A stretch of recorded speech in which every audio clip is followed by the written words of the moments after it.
Hi friends, நம்ம AK cooking சேனலில் இன்றைக்கி வாழைக்காய் வச்சு ஒரு பொடி மாஸ் தாங்க பண்ண போகிறோம்.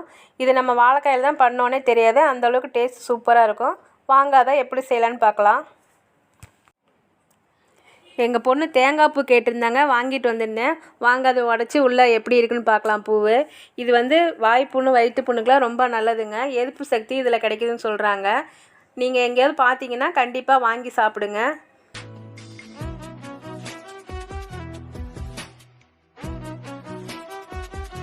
வாங்க இப்போ நம்ம வாழைக்காய் பொடி மாஸ் எப்படி செய்கிறதுன்னு பார்க்கலாம். ஒரு இட்லி பானையில் தண்ணி ஊற்றி வச்சுக்கோங்க. ஒரு சொம்பு அளவு ஊற்றிக்கோங்க, சரியாக இருக்கும். நான் 2 வாழைக்காய் எடுத்திருக்கேன். முன்னாடி பின்னாடி கட் பண்ணிவிட்டு நம்ம அப்படியே 2ஆக வெட்டிட்டு நம்ம அதில் சேர்த்துக்க போகிறோம்.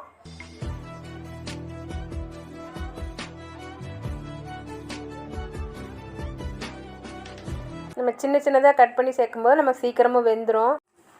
5லேருந்து ஒரு 7 நிமிஷம் மட்டும் போடுங்க, வெந்துடும். ரொம்ப வந்து குழைவாக வேகக்கூடாது. நமக்கு ஒரு 3/4 பதம் வெந்தால் போதும். இந்த வாழைக்காயெல்லாம் சேர்த்திட்டு நம்ம மூடி வச்சிடலாம். வாழைக்காய் வெந்துட்டு இருக்கட்டுங்க. நம்ம அதுக்குள்ளே வெங்காயம் கட் பண்ணி எடுத்துகிட்டு வந்துடலாம். நான் வந்து பெரிய வெங்காயம் வந்து 2 வெங்காயம் எடுத்திருக்கேன், கொஞ்சம் சின்ன சைஸாக உள்ளது. உங்களால் எவ்வளோ பொடியாக முடியுமோ அவ்வளோ பொடியாக கட் பண்ணி எடுத்துக்கோங்க. பச்சை மிளகாய் வந்து நான் 3 மிளகாய் சேர்க்குறேன். இது வந்து காரம் கம்மியாக தான் இருக்கும், அதனால் நான் 3 மிளகாய் சேர்க்குறேன். உங்களுக்கு காரத்துக்கு தகுந்த மாதிரி நீங்கள் சேர்த்துக்கோங்க. கருவேப்பிலை எடுத்து வச்சுருக்கேன்.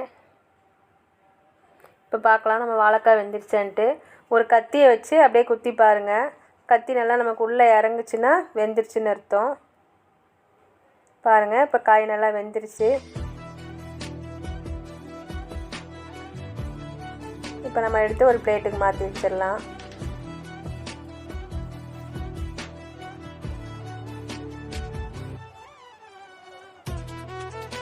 இப்போ ஆறிடுச்சு கொஞ்சமாக. இப்போ நம்ம தோலை அப்படியே உரிச்சிங்கன்னா நல்லா ஈஸியாக வந்துடும்.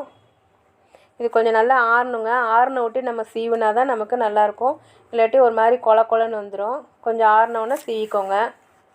இப்போ கேரட் திருவுளமில் நல்லா சீவி எடுத்துட்டேன். இப்போ நம்ம வந்து இது எப்படி செய்கிறதுன்னு பார்க்கலாம்.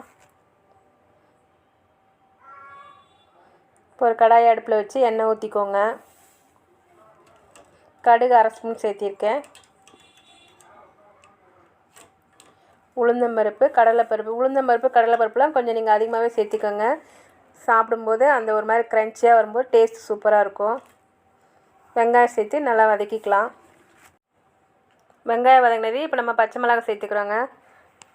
கருவேப்பிலை சேர்த்து நல்லா வதக்கி விடுங்க.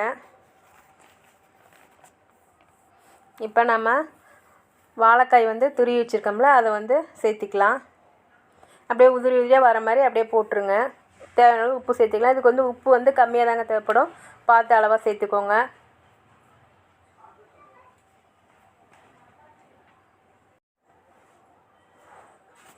தண்ணி வந்து ஒரு 2 ஸ்பூன் அளவு மட்டும் தண்ணி சேர்த்துக்கோங்க. தண்ணி ரொம்ப சேர்க்கக்கூடாது, ஏன்னா நம்ம ஏற்கனவே வேக வச்சுருக்கோம், அப்போ ரொம்ப குழைவாயிரும். 2 ஸ்பூன் அளவு மட்டும் சேர்த்துக்கோங்க. மூடி போட்டு ஒரு 2 நிமிஷம் மட்டும் வேக விடுங்க, போதும். நம்ம தேங்காய் துருவல் சேர்த்திக்கலாம். சேர்த்து நம்ம கிளறிட்டு இறக்கிக்கலாம். நம்மளோட வாழைக்காய் பொடி மாஸ் ரெடி ஆயிடுச்சுங்க. இந்த பொடி மாஸ் பூண்டு குழம்போட சைடிஷ் வச்சு சாப்பிடும்போது டேஸ்ட் சூப்பராக இருக்கும். இது நம்ம எதுக்கும் சைடிஷாக இல்லாமல் நம்ம வெறுவாயில் கூட சாப்பிட்லாம், டேஸ்ட் நல்லாயிருக்கும். எங்கள் ரெசிபியில் உங்களுக்கு பிடிச்சிருந்தா லைக் பண்ணுங்கள், கமெண்ட் பண்ணுங்கள், ஷேர் பண்ணுங்கள். எங்கள் சேனலுக்கு சப்ஸ்கிரைப் பண்ணுங்கள் ஃப்ரெண்ட்ஸ். பாய்.